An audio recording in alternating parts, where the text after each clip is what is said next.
complaining of not performing some certain activities. When he just woke up, he had to find that one side of his body wasn't performing very well.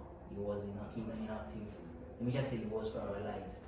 Yeah, then he was complaining that much. You just know how, as people, how when you don't know anything about that. So we just did some explanations. Yeah, made the man understand, and also by seeing how other people was in the same condition that I was in. Yeah, that's how we made him understand. Yeah, and this is what we call paralysis, huh? Yeah. And we've been receiving quite some numbers. Yeah, right now it's a widespread thing that is just coming in, of course. Yeah, I'm pretty much sure people have been ignorant about this. So I think we can let them know, understand what is causing this. Yeah, at least they can at least just minimize yours. It's something that is coming into the lifestyle that we are living, of course. Yeah. Yeah, true. Mm-hmm. Yeah, so if somebody was to ask you what paralysis is, of course, how will you tell them? Yeah. Okay, so paralysis theoretically is a lack of voluntary movement. Okay, so it is you are incapable of performing a voluntary movement of a limb or of a part of your body that you would like to move, but you can't move it in that moment. Okay, it can also come along with some tingling and some numbness. Okay, but the cause of that paralysis, most often, and in this case that you were just mentioning, would have come from the brain. Okay? And so it's with injuries to the brain that kind of paralysis comes about. Okay, those injuries to the brain can come about for different reasons. Okay, we can have hemorrhage on the brain, or we can have ischemia on the brain. Okay, hemorrhage is where there's a bleeding on the brain, which most likely would happen due to high blood pressure. Okay, and ischemia is more likely a blockage of blood flow to a certain part of the brain, so a certain part of the brain will not receive oxygen, and therefore that part of the brain will be damaged because it wasn't receiving oxygen for some time. And that can be caused for a number of different reasons. High cholesterol, also high blood pressure, and a series of different other problems, okay? But mainly in overweight patients that have unhealthy lifestyles. Wow. Okay? So if you're asking me how it is that we can try to make a difference to paralysis, okay? For me, it would be more likely in preventative medicine. Okay? So those of us, it would be important to go for a yearly health checkup, okay? And in that yearly health checkup, to go and check, obviously for blood pressure, for cholesterol levels, watch out for obesity, different things like that, to make sure that our level of health is sufficiently good to avoid any kind of cerebral vascular accident, which is what we call a CVA. Yeah, okay.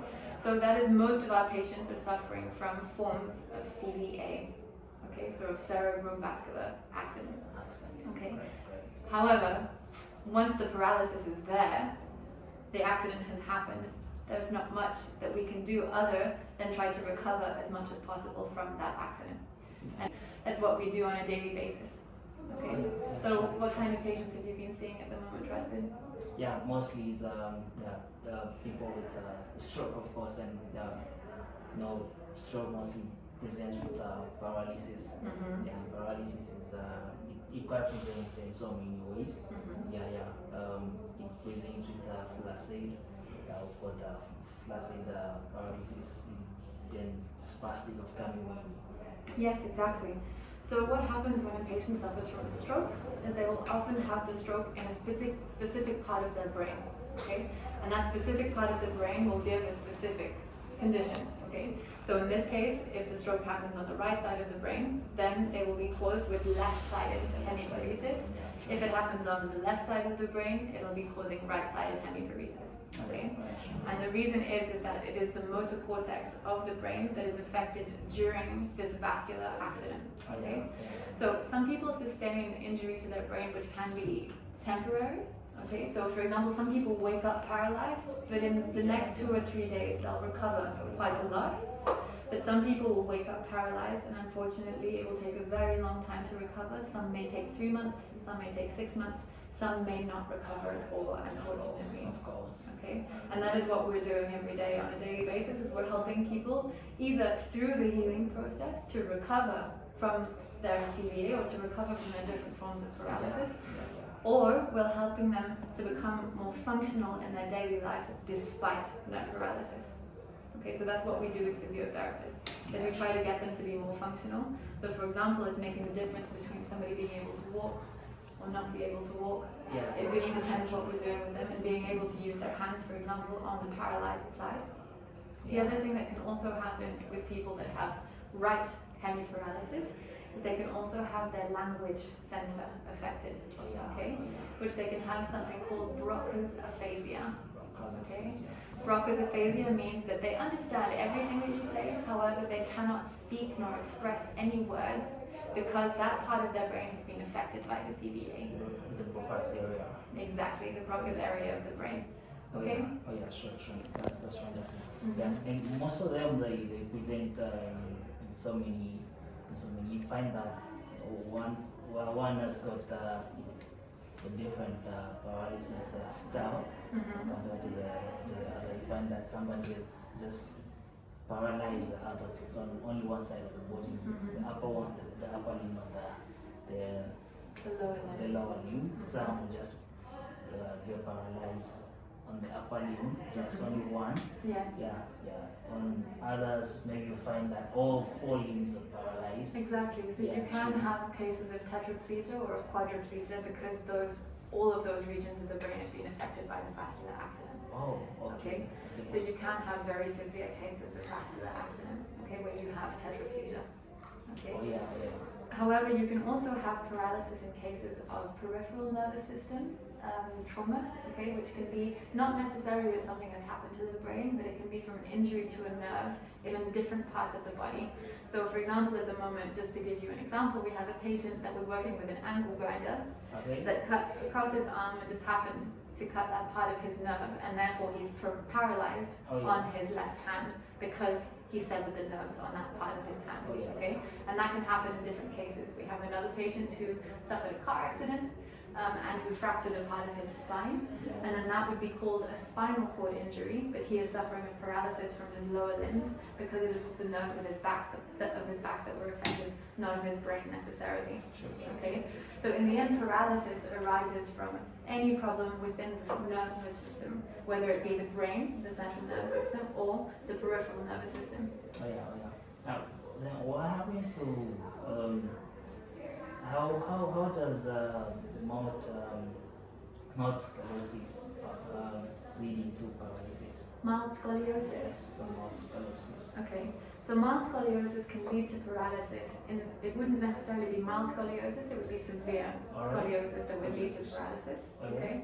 Scoliosis is a condition of the spine where the spine will change its direction. Okay, so normally the spine has a series of natural curvatures. Okay, but if the spine starts to move to one side or the other, and there are some deformities that can be caused in that movement, there can be some nerves that will be compressed during that movement of the spine.